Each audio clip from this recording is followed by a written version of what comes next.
প্রতিটি মেয়ের বাবা তার মেয়েকে দিয়ে বুঝতে পারে তার স্ত্রীর সাথে তিনি কি করছেন আর কি করা উচিত।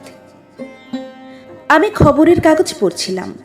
আমার 2.5 বছরের ছোট্ট মেয়েটা বারান্দার গাছের পাতা ছিঁড়ে ছিঁড়ে তার খেলনার হাঁড়ি পাতিলে রান্না করছে। একটু পর ভ্রু কুঁচকে আমার কাছে দৌড়ে চলে এসে জিজ্ঞেস করলো, বাবা তা চা খাবে। চা খাবার বোধ অভ্যেসটা আমার বেশ পুরনো। আমি ওর খেলনার বাটিতে চুমুক দিয়ে খুব তৃপ্তির সাথে ওর দিকে তাকিয়ে বললাম, খুব ভালো হয়েছে মা, আর 1 কাপ খাবে? আমি বললাম, না মা, বাবা পড়াশুনো করছি। তাহলে নিদো খাও, শক্তি হবে। আমি ওর দিকে তাকালাম। আমাকে নিয়ে এমন চিন্তিত চেহারায় আমার গর্ভধারিণী মায়ের পরে আর কখনো কাউকে দেখেছি বলে মনে পড়ে না। হাত বাড়িয়ে বুকে টেনে নিলাম। ঘাড়ে মাথা দিয়ে ও চুপ করে শুয়ে আছে। ওর মাথার ঘ্রাণটা আমার চোখে পানি এনে দিচ্ছে। আহ মা, আহ বন্ধন। মাঝে মাঝে আমার চোখ ঝাপসা হয়ে আসে। সব কন্যার বাবাই হয়তো আমার মতো আবেগে চোখ লুকিয়ে কাঁদেন। আমার বিয়ের সময় বিদায় বেলায় আমার শ্বশুর তার মেয়েকে বুকে জড়িয়ে কেঁদেছিলেন। আমার হাত চেপে বলেছিলেন, মেয়েটা আমার বড্ড আদরের, ও কোনো ভুল করলে আমাকে বলবে বাবা, বকাঝকা করো না। আমিও তেজি ঘোড়ার মতো কেশরওয়ালা পাগড়ি নাচিয়ে সুবোধ বালকের মতোই বলেছিলাম, অবশ্যই বাবা। আমিও বাধা রাখিনি। সংসার জীবনের চক্রবাকে আর একজনের কন্যাকে কাঁদাই, হয়তো বকাঝোকাও করি, পুরুষত্বের বাহাদুরি ফলাই। আমার স্ত্রী আজ আমার সংসার নিয়েই চিন্তিত। তার বাবার বৃত্তের বাইরে সে আজ তৈরি করেছে আলাদা বৃত্ত বলয়।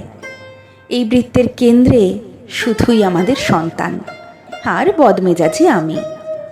কতটুকু স্যাক্রিফাইস একজন নারী করে তার সংসারের জন্য। আমার ছোট্ট মেয়েটাও একদিন হয়তো আমাকে হাউমাউ করে কাঁদিয়ে আর এক বৃত্তে চলে যাবে। আমাকেও হয়তো আর এক যুবকের হাত ধরেই সেই একই কথার পুনরাবৃত্তি করতে হবে। আমি চাই না আমার ব্যর্থতা আমার কন্যা সন্তানকে স্পর্শ করুক। আমি ক্ষমা প্রার্থী আর অনুতপ্ত কথা রাখতে না পারার জন্য। কন্যার পিতা হওয়া অনেক কষ্টের। কতটুকু কষ্টের সেটা কন্যা সন্তানের পিতা হবার পূর্বে অনুভূত হয় না। আমার চোখের কোণায় পানি গাঢ় হচ্ছে। আমার ছোট্ট মেয়েটা খুবই অস্থির হয়ে উঠেছে। ভ্রুকুচকে পড়ার চেষ্টা করছে এক অপরাধের জবানবন্দি। ওর চোখেও জল। কি জানি, মেয়েরাই হয়তো বাবার অনুভূতি পড়তে পারে।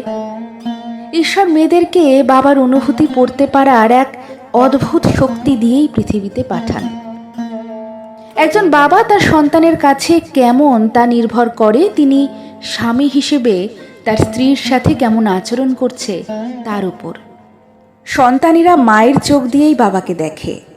একজন স্ত্রী তার স্বামীকে শ্রদ্ধা করলে, ভালোবাসলে সন্তানরাও বাবাকে ভালোবাসতে শেখে, শ্রদ্ধা করে। একজন স্ত্রী তার স্বামীকে ঘৃণা করলে সন্তানরাও তাদের বাবাকে আজীবন ঘৃণার চোখে দেখে। একজন বাবার মূল্যায়ন নিজের কাজ দিয়ে হয় না, বরং মা কিভাবে বাবাকে সন্তানদের সামনে উপস্থাপন করছেন তার আলোকেই নির্ধারিত হয়। সন্তানরা মায়ের চোখ দিয়েই বুঝে নেয় বাবাকে হিরো নাকি ভিলেন। তাই একজন ভালো বাবা হওয়ার আগে একজন ভালো স্বামী হওয়া খুব জরুরি।